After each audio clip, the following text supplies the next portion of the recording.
Hey everyone. Well, I'm recording this on Christmas Eve. I have a lot of cooking to do. Lots and lots of cooking to do, but I'm looking forward to it. It's just going to be, for me, with the month I've had, this is going to be relaxing. So I'm looking forward to it. But I wanted to make a relatively short video beforehand because I have been spending a little bit of time in prayer before I start cooking and cleaning and all the stuff that I'm actually looking forward to. So that should give you an idea of the month I've had when I'm looking forward to cooking and cleaning. So anyway, I was praying, and there were a couple things that were impressed on me, and I will pray before I post this to make sure that it's something that I should post. But there were two things. One of them was a dream I had recently, and the other one was just something I had been thinking about, and I thought I'd share that as well. So, the dream I had, as I mentioned once before, I have not really had rapture dreams ever. And even during the whole time, September, October, I never had one. Never ever in my life. My mom had one once, and it really, really affected her. She would light up with like a Christmas tree every time she recounted it. And it just brought her a lot of joy and a lot of peace. And it brought me joy and peace just thinking about it, right? Like, hey, mom had one. That's pretty awesome, right? So I mentioned the first one I ever had. I mentioned that right before Thanksgiving and what that one was like. And I mentioned that on one of my videos. And I had another one within the past week, I would say. And, at first when I had it, I wasn't sure that it was from the Lord. And the more I think about it, the more I think it probably was. And, but it was beautiful. It was a beautiful dream. It really was. And I'll just put it out there, and it'd be interesting to see whether anybody has ever had something similar. And so, sorry, I'm getting a text message right now. That's the noise you hear in the background. So in this particular dream, I was just walking, and I happened to be looking up at the sky. And in this dream, there were two things that were emphasized. The first thing that was emphasized was that there were two different sections of sky that I was observing. There was one section on my right, or to my right-hand section of sky that I was looking at, and it was regular, normal sky. To be honest, I think it was, I don't remember for sure, but I think it was kind of not quite full broad daylight, but not quite nighttime either, kind of in between. But I do believe the sky in that section was, a blue, regular sky blue color. And then over on the left-hand side of that, if I sort of, moved my head and scanned my gaze over towards my left, I saw another part of the sky that looked very different from the part of the sky over to the right. It started out with just a little bit, streaks of darker clouds. And then I saw like this golden hue that sort of started appearing amongst the clouds that I was already seeing.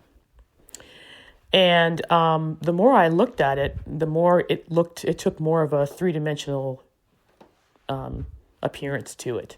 What do I mean by that? Well, when you look at the sky just in general, especially if it's a cloudless sky, it looks pretty flat, right? It's just flat sky. You see blue everywhere and it's pretty flat. There may be clouds, wispy, and it still looks pretty flat, right? Every once in a while, you'll see clouds that give things some dimension. But let's say that it's a cloudy day. You look up and the sky looks like a flat sheet, right? Well, somehow with this with this, it looked very, very three-dimensional. I could see this golden hue, and there were clouds there, but then I could also see dimensions behind that, in that golden area of the sky. It was like I was just seeing, layers. I saw what was in front of me, and then I saw some things behind that, and it would just somehow, the best way I can describe it is that it looked very three-dimensional. That's the best way I can describe it. And I started getting excited because I was like, well, that's unusual. This right-hand section of the sky looks pretty normal, but this left-hand section over here, it's looking really, really unusual. And what's that gold hue that I'm seeing? So I kept looking, and then all of a sudden, and I don't want to say it was the clouds that were doing this, right? I don't want to say that the clouds started to take shape. No, but all of a sudden, I saw a shape take form in the sky, and it was the huge head of a lion in the sky. And it wasn't like, how you're looking up at the sky and you see puffy white clouds and, oh, that looks like an elephant, or, oh, that looks like a whatever, a dog or a cat. No, it wasn't like that. It wasn't like the clouds were forming this. No, this was somehow or another, a shape took place. I don't know what was causing that shape to take place, but it was the very, very distinct shape of the huge head of a lion, a male lion in the sky. And right after I saw that take shape, and if I had to guess, remember I said that there were like a little bit darker clouds? It's almost like those darker clouds just sort of coalesced and became this lion, huge lion. And I knew that represented Jesus. I knew that represented the Lion of the tribe of Judah. And it was just the head. It wasn't the body, just the head. And I knew as soon as I saw that, I knew it was time. It's like, oh my goodness, this is the rapture. We're getting ready to go up. And sure enough, my feet left the ground and started going up. And one way in which this dream was different than the other rapture dream that I had was that I saw other people going up with me. I looked around and there were other people that were also going up. I wasn't going up by myself. There were other people going up. And I remember in my mom, I mentioned that she had a rapture dream. In her dream, she was going up by herself. That was one hallmark of her dream that she recalled vividly, was that she was by herself. In this dream that I'm recounting, I was definitely going up with other people. And I remember recollecting the other rapture dream that I had had. As I was going up, I was remembering the other rapture dream that I had. Remember that one that I posted where I started to go up, but then I started going back down? I got, fearful. Am I going to make it? And then as soon as I got fearful, I started going back down, right? So in this dream, I remembered that, and I remember thinking to myself, I'm going all the way up this time. This time I'm going all the way up, right? And I kept going up, and the people that were beside me kept going up. And I remember I had been thinking, prior to that moment, I had been thinking how much I longed to be in the sky. And I've been thinking that in real life. I'll look up at the sky and I'll think, wow, I'd sure love to be up there right now. And I remember just being so satisfied that I was going up and I was finally getting the opportunity to go where I had wanted to go and where I had longed to go for so long. I remember that sense. And I was just, happy about that. And then there was this brief moment, and this part of the dream was fuzzier than the rest, but there was this brief moment where myself and the other people that I was going up with, we all had to go back down. But it wasn't like punishment or something like that. There was some kind of a mission that we had to fulfill. So we had to go back down, but we all knew that it was only going to be a temporary, short thing, and then we were going to go back up again. Don't know what that was. I'm just recounting what the dream was.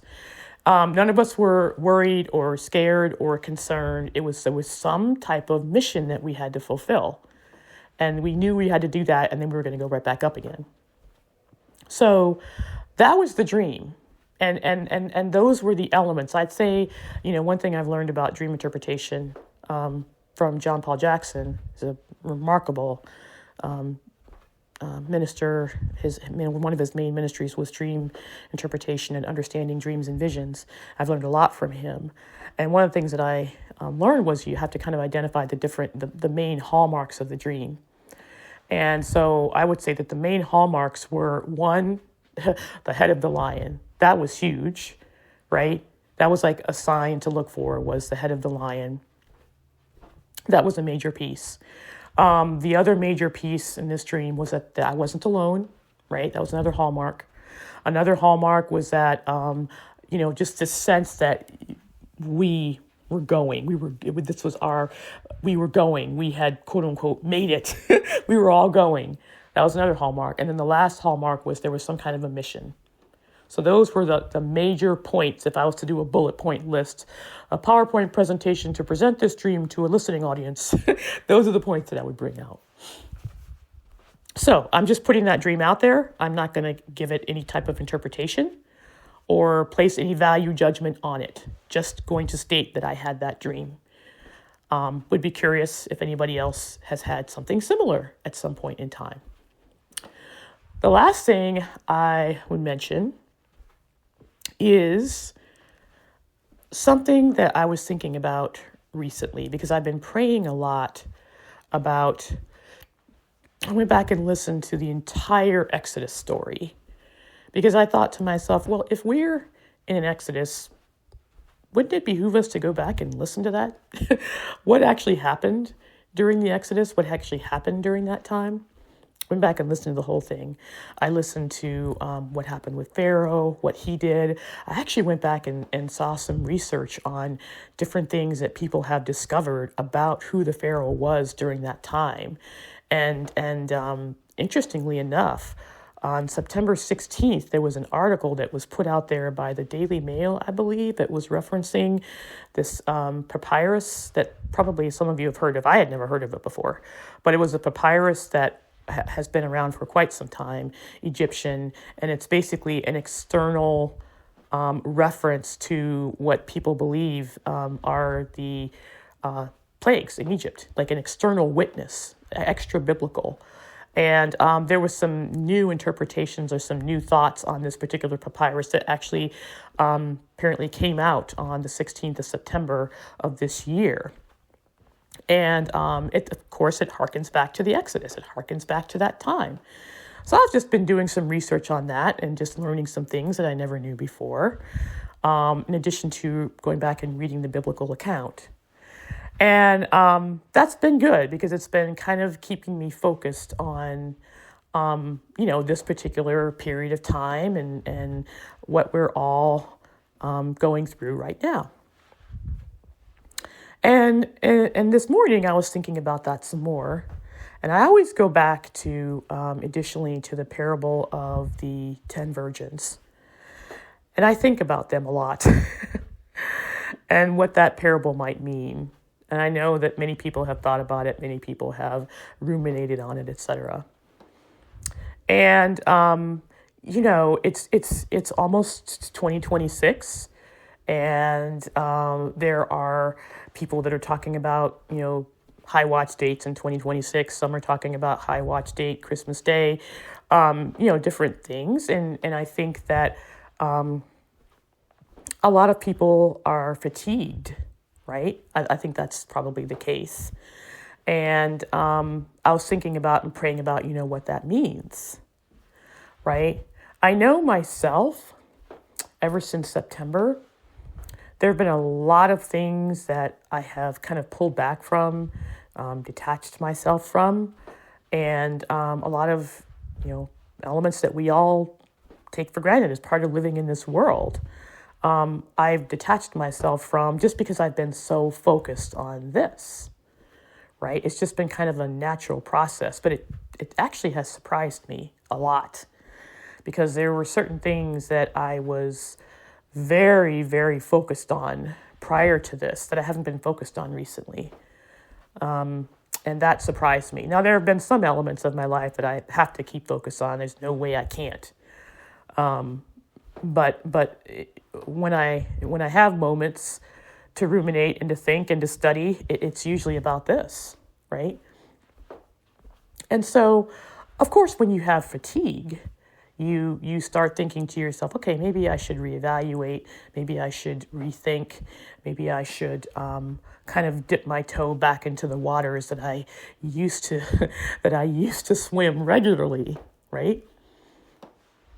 And I think about that, and I thought again about those 10 virgins, and I thought about the parables that Jesus talked about. And I thought to myself, and I just had in my mind, no, because that's when he comes. When you go back and are tempted to dip your toe back in that water, that's when he comes. And I was thinking about, again, these 10 virgins, 5 wise, 5 foolish. And I read that parable in a couple of different translations, and I saw something that I had never seen before. The 5 foolish, at first they were all asleep. Then the bridegroom cry went out, which I believe was Joshua. Bridegroom cry went out, said, "Behold, the bridegroom cometh. Go ye out to meet him." All the virgins went out to meet him. They heard the cry, woke him up. They all went out to meet him. And what did they do? They all went out, the wise and the foolish. The wise had extra oil in their lamps. The foolish did not. But all of their lamps were still burning at that time. And what did they do? They trimmed their lamps. What does that mean? I looked that up. What does it mean to trim your lamp? Well, it means to cut away the wick, get things kind of straight so that the light will start to burn brighter and more efficiently. Get all the wax and other things off that wick. Kind of shake. Basically, if you think about it in layman's terms, shake the sleep out of your eyes. And in our case, what were people doing during this particular period of time, especially before September 23rd? They were praying. They were spending more time with the Lord. They were preparing themselves. I don't care how you slice it, how you look at it, how you say it. They were getting prepared. They were trimming their lamps. They were preparing themselves to meet the bridegroom. All of them, everybody. People were praying more. They were spending more time with the Lord. They were, extricating themselves from activities that they felt like they shouldn't be involved in. They were preparing themselves as best as they knew how, as the Lord led them. They were preparing themselves. That was all the virgins trimming their lamps. They were preparing themselves. Right? I think we all were. Well, then what happened? Well, then the 5 foolish, they looked as they were trimming their lamps, and they said, I always read that because the King James has it that their lamps are gone out, right? But when you look at that word more carefully, it states that their lamps were going out. They weren't out yet. They were going out. They were going out. So the 5 foolish were like, okay, my lamp is going out. It's not out yet, but it's going out. Give me some of your oil so I can keep this thing going.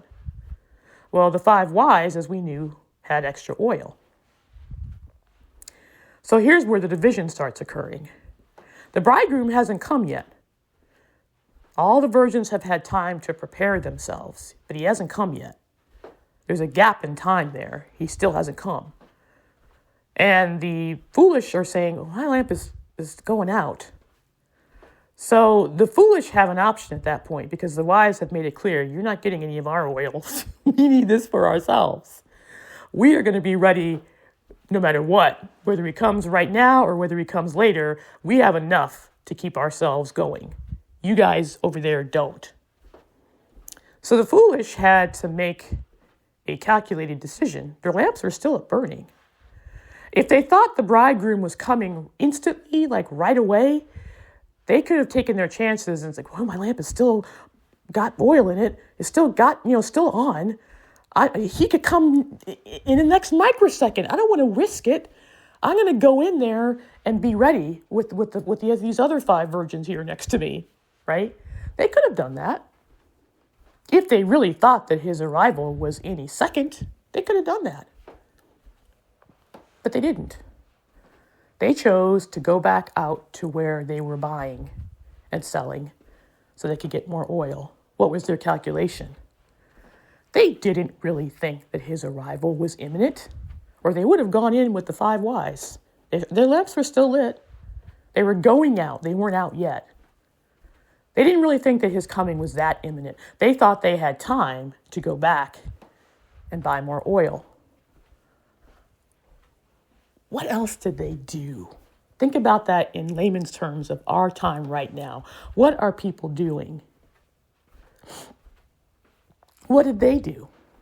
They went out to those that sell and buy. What's that? Commerce. What's that? The world.